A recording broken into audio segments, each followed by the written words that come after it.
कहते हैं नफरत करके क्यों बढ़ाने किसी की अहमियत, मतलब नफरत किसी से अगर करते हैं तो उसकी अहमियत को आप क्यों बढ़ाते हैं। माफ़ करके भी उसे शर्मिंदा किया जा सकता है, तो क्यों नहीं ये कह रहे, है ना बच्चों। तो जय माता दी बच्चों, हम लोग मैथ का सिंपल कंसेप्ट सीखेंगे सिंपल तरीके से, जो कि बहुत ही बेसिक क्वेश्चन है। अभी 2022 में आया हुआ प्रीवियस क्वेश्चन है।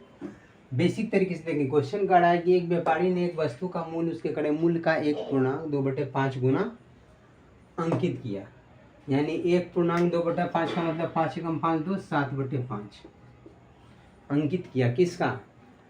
वस्तु का मूल्य उसके क्रय मूल्य का, जिससे कंपेयर किया जाता है, जिससे तुलना किया जाता है। फ्रैक्शन यानी भिन्न में वो नीचे होता है। तो क्रय मूल्य यदि 5 है तो उसका अंकित मूल्य 7 है। बोला कि वस्तु का मूल्य उसके क्रय मूल्य का 1.2/5 गुना अंकित किया, यानी क्रय मूल्य का, यानी कंपेयर किया जा रहा है अंकित क्रय मूल्य का। तो क्रय मूल्य से कंपेयर यानी तुलना किया जा रहा है। तो फ्रैक्शन में भिन्न में हमेशा नीचे जो रहता है वो हमेशा जिससे तुलना किया जाता है वही होता है। तो क्रय मूल्य यदि 5 है तो उसका अंकित मूल्य 7 है, उसे अंकित करता है।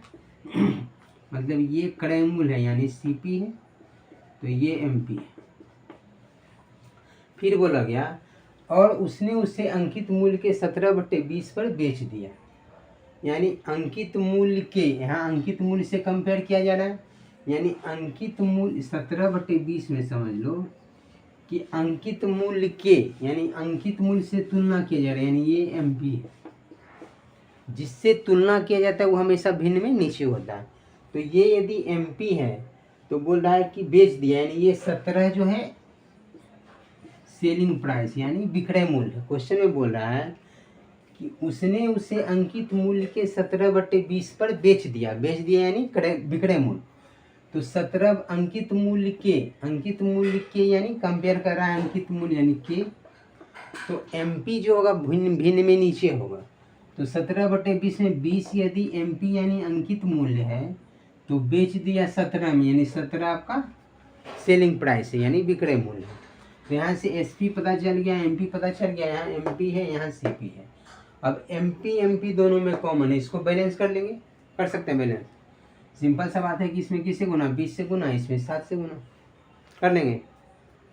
ऐसे भी कर सकते हैं। ऐसे एक तरीका क्या है कि अगर हम इसको लिखें CP यानी क्रय मूल्य MP होगा, MP के बाद SP यानी विक्रय मूल्य। ये हो गया क्रय मूल्य, ये हो गया अंकित मूल्य, ये हो गया विक्रय मूल्य। पहले खरीदा, फिर उस पर अंकित मूल्य लगाया, फिर उसको बिक्री मतलब बेच दिया, छूट कुछ देके बेच दिया। तो देखो CP आपका यहाँ 5 है तो लिख लिए 5, MP आपका 7 है, 7 हो गया। फिर बोला गया कि MP यदि 20 है, MP आपका 20 है, तो SP आपका 17 है। इसको देखो डायरेक्ट ऐसे बेसिक तरीका अलग बताते हैं। पहले इसको डायरेक्ट करने का तरीका है कि इसको इससे गुना करो, इसको इससे गुना करो, इसको इससे गुना करो। इससे गुना करने से क्या है कि तीनों का रेशियो बैलेंस हो जाएगा। इसको कहते हैं बैलेंस करने का तरीका, रेशियो बैलेंस करने का तरीका था। 20 गुने 5 किए थे कितना हो गया, 20 को 5 से गुना किए थे, 20 बचे 100 अनुपात। फिर 7 को 20 से किए यानी 20 गुने 7 140। फिर यहाँ देखो 17 गुने 7, 17 गुने 7 17 7 119, तो 119 यानी क्रय मूल्य यदि 100 है तो अंकित मूल्य 140 है, लेकिन विक्रय मूल्य यानी SP 119 है। तो आपसे पूछ रहा है कि उसका प्रतिशत लाभ कितना है, यानी क्रय मूल्य है 100 और बेच रहा है 119 में, यानी लाभ कितना 19 का, और 100 पे लाभ है, वही तो प्रतिशत लाभ होता है। 100 पे किसी चीज़ की गणना करते हैं तो वही प्रतिशत होता है। यहाँ से डायरेक्ट बोल सकते हैं 19% का लाभ हो रहा है। ऐसे आप जानते हैं कि प्रतिशत लाभ निकालने का मतलब क्या है, इसे लिखेंगे तो बात बराबर अलग चीज़ है, लेकिन प्रतिशत लाभ बराबर क्या होता है, विक्रय मूल्य माइनस क्रय मूल्य। तो 119 में 100 गया तो 19 बचा, बटा क्रय मूल्य यानी 100 गुने 100, प्रतिशत 100 कैंसिल, आ गया 19%। इधर आया आंसर क्वेश्चन 19% कौन है, option number A. Simple way में समझे कि नहीं समझे। ये रेशियो को बैलेंस करने का तरीका है कि सीधा इस तरीके से लिखें तो डायरेक्ट कर सकते हैं। तो क्या करते हैं कि एम पी क्या है, दोनों में एम पी कॉमन था, तो 20 इसको 20 से गुना किया, इसको 7 से गुना किया, तो बात वही चीज़ हुआ। 20 25 100, 20 7 140, 7 से करेंगे तो 7 से 20 7 140, 7 से 119। तो सिर्फ लिखने का ये तरीका है, सिर्फ बैलेंस कर रहे हैं, जो कॉमन होता है उसको दोनों में बराबर कर लेते हैं, बस बैलेंस हो गया। तो इस तरीके से कर सकते हैं।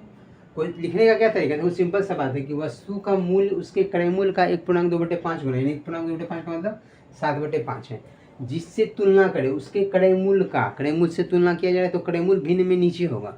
तो क्रय मूल्य यदि 5 है तो अंकित मूल्य, अंकित कर रहा है कितना 7, जो भिन्न रहेगा जिसके बारे में बोल रहा है, यानी अंकित किया तो अंकित मूल्य के बारे में बोल रहा है, तो भिन्न में ऊपर वही रहेगा जिसके बारे में बोला जाए, जिससे तुलना करे वो नीचे होता है। तो क्रय मूल्य से तुलना कर रहा है तो वो नीचे हो गया, अंकित मूल्य के बारे में बोला गया तो वो ऊपर हो गया। तो एम पी 7 है तो सी पी 5 है।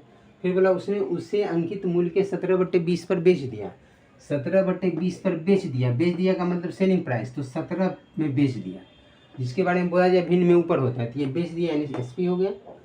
अंकित मूल्य के, अंकित मूल्य से तुलना कर रहा है तो ये 20 आपका अंकित मूल्य हो गया। तो एम पी यहाँ भी है, एम पी यहाँ भी, तो इसको बैलेंस कर दिया, यहाँ 20 है यहाँ 7 है, तो इसको 20 से गुना, इसको 7 से गुना। तो ये लिखने का तरीका है सिर्फ रेशियो का।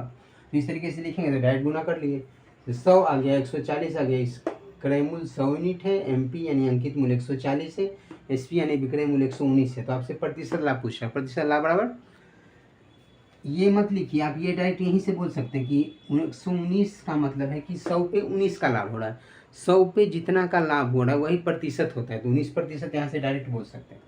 तो इस तरीके से इजी में आप लोग समझ गए। हम मिलते हैं नेक्स्ट वीडियो में नेक्स्ट के साथ, तब तक के लिए थैंक यू सो मच।